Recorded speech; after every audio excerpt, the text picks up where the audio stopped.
guys, and welcome to your daily tarot reading for Sunday the 29th of March 2020. It's a pleasure to be with you today. I'm using the Crystal Visions Tarot. This is a beautiful, beautiful deck. I think a lot of you are really familiar with this and like this deck. I was doing a reading for someone recently and she didn't like reversals. She just keeps it simple. If you use reversals in cards, which just means that cards are upside down like this, you see, it adds a whole, there's 78 cards, it adds a whole another 78 meanings to the deck. So that's why I use reversals. Let's bend these into shape and see what Sunday the 29th is about.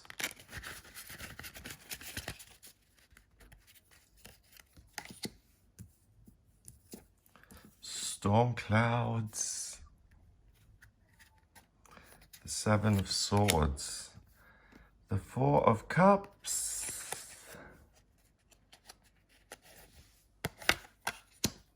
Judgment.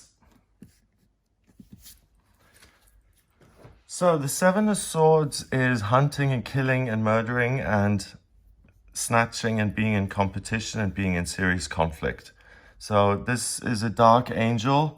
He's using his daggers there to kill, and the crows are taking the daggers from him, or they could also be attacking him. No, I think they're supporting him. They're part of the same gang. That's why he has wings.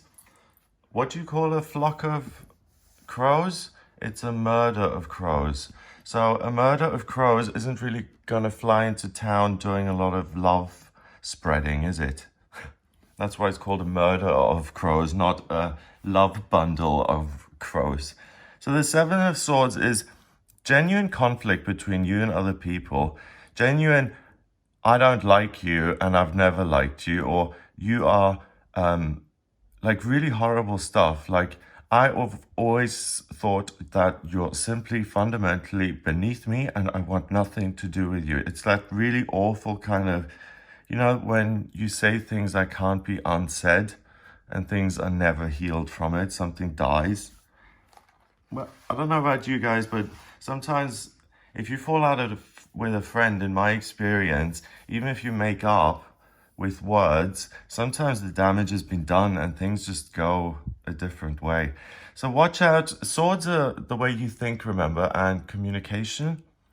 So watch out for the damage you could do when you're spreading misinformation. I've got an example of this, which I'm really embarrassed about, actually.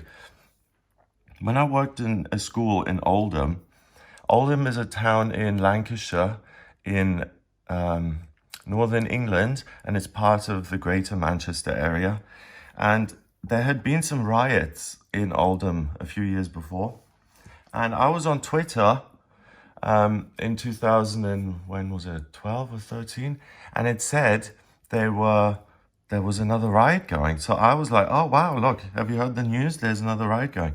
And it was the National Front, so a right-wing political party, who put that rumor out there, hoping that idiots like me would read it, believe it, tell people about it, and actually get people riled up to the point of where they would have a riot. Do you see what I mean? So you can really add a lot of, you can pour petrol on the flames here if you're not careful. And also be careful with the way you are towards yourself. Don't write yourself off and say, well, you know, this job has now failed. Of course it was going to fail. I'm always a failure. These are dark thoughts. These are stormy clouds. And everything passes. You know, we all think of ourselves as worthless and hopeless at times. And those clouds, they move away. And then sometimes we laugh again and we have a wonderful time and we feel good. That's why they come and go. So don't take it so seriously, but watch your tongue. The Four of Cups, usually it's a man not appreciating the gifts that he's been given. In this deck, it's a woman honoring the gift that she's been given. The gift of love. So you're ready to receive love. You're ready to give love. And love beats insults and insecurity and fear and competition and all of that. The final card is Judgment, and it's this beautiful angel just playing her trumpet, clarinet there, and these arum lilies coming up. And here there's some ghost-like, it could be her astral aura or it could be fairies. But arum lilies, we used to have them in the garden at the house I grew up in Pretoria. And they were always really beautiful, and they're associated with funerals though. So the Judgment card is not about you being judged as in, okay, it's time for the angels to call you, and then St. Peter's at the gate saying, okay, have you been naughty or good? Yes, the pearly gates will open or they won't open. Judgment is saying something is done. You know, like a smiley face with the 2 X's on top. I've never noticed that.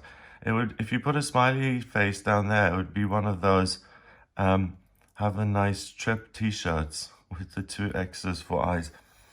The Judgment card is about usually being called to follow your true purpose. In this case, it's about letting something go.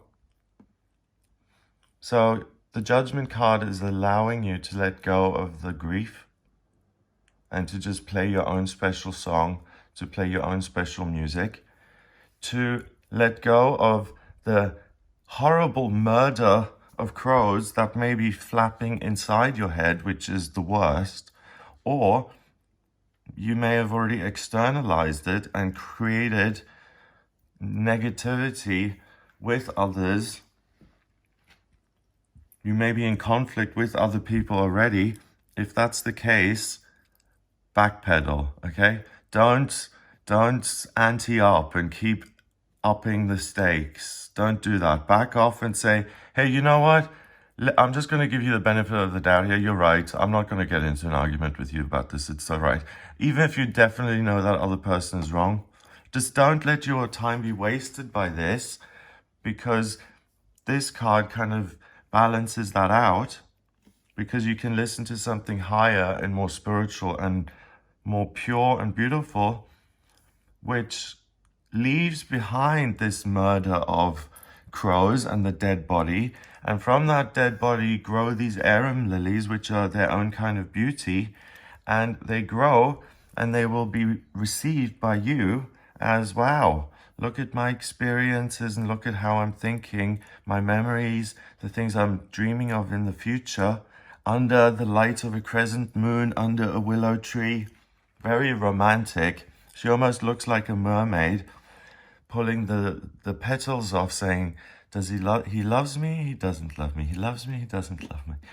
But she's not doing that. She's honoring her experience, that she stayed positive and that she stayed in love and listened to her higher self rather than listening to her lower self and let her get sucked into fear and negativity and conflict.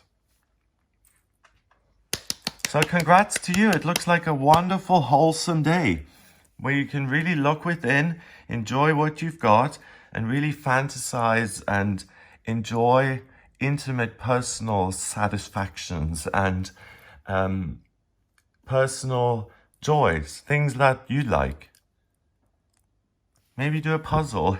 I mean, that's the most banal thing I could come up with. We've got this amazing card with a mermaid and a lotus flower coming up in a chalice with petals, and my example is a puzzle. There you go. I'm just do something for yourself that you absolutely adore. Bubble bath bombs. Okay, numerology 7 and 4 is 11, and 20 is 31. 3 and 1 is 4, and 4 is structure and stability. So you can have the structure and tranquility and peace and rest of the day if you focus on the loving aspects of the similarities between you and other people, and you practice self-love, self-forgiveness, even if not everything makes sense yet, not even if you make a mistake and you make the mistake because you haven't been properly informed. Don't be hard on yourself if that happens. Think with love, be loving towards yourself. If you can't manage it, say, universe, help me to be loving towards myself, and you'll get the help, and that will be able to grow, and you'll be able to kind of minimize this kind of vibe, which we don't want. I'm out on my own. Who's the next target? Total, the opposite of unity thinking. And if you want to have a wonderful, happy, blissful day, you actually have the opportunity to have a blissful day and to connect with the other side and to spend time in the space of love. So if you've never been able to kind of have that moment of, oh, this is the right meditation practice for me because I feel like I've connected something to something. In my different meditation dalliances, and I tried a lot of different meditation techniques, there were certain moments where I had eureka moments and it was like, oh, wow, okay, this is spiritual growth and this is something I can do differently. And it's being presented to me through spirit. And you had to be teachable and open and willing and receptive, and that's it. All you have to do is be open and you'll get info in that helps you thrive and flourish and blossom. And and it's interesting, yeah, that's a 4. And at the center of the deck, we have 4. The center of the spread, we have the 4 as well. So it's resting secure in love. Resting secure in the palm of love. Always feeling loved, being loved, loving yourself, and remembering not to criticize or compare yourself to other people, and to be grateful and to give thanks and to be joyous about the things that you do have in your life right now. So I hope you have a lovely, lovely day. If you would like a personal reading with me, please visit the website, gregoryscott.com. Because we're all locked down, the coupon code Spring Special, 25% off all priority and emergency sessions. If you do want to order a reading with me, I'm more available because a lot of people are struggling, I feel, with their mental health. Personally, the way this has impacted me more than anything is the mental health side. I've really had to step it up in terms of meditation. So isolation is not good for any of us. We're social creatures. We're not part of nature, we are nature, we're animals on a certain level and we're spiritual beings. So this no touchy thing is a real thing I know about. I was in Australia studying and no one had touched me physically for a year. And I went to a meeting and someone held my hand for the first time and I just burst into tears because someone was touching me. It's hugely important. So that's not kind of allowed at the moment. And I think the mental health side of stuff needs to be taken into consideration. So while we're in this period of transition, of uncertainty, be kind to yourself. No one else is going to do it because they're not allowed near you. But find that structure, stability, and warmth and love in yourself. And what better time than to do it now? If you're sitting at home bored anyway and doing Sudoku or crossword puzzles for the sake of it, you might as well do something that gives you an inner foundation of love, which you can build your future on. That's what I'm going to try and do. Find another way of loving myself just that tiny bit more. It's not like on Tuesday I hated myself and on Wednesday I loved myself. It's over weeks and months and years of you succeeded there and you weren't so bad at that and look at this. And it's a process of doing deeds that help you feel like you're lovable and worth loving. Not that I'm the expert on love by any means, but self-love I know a little bit about. So be nice to yourself, and that will create stability and structure not only on this day, but in future as well. Have a wonderful Sunday.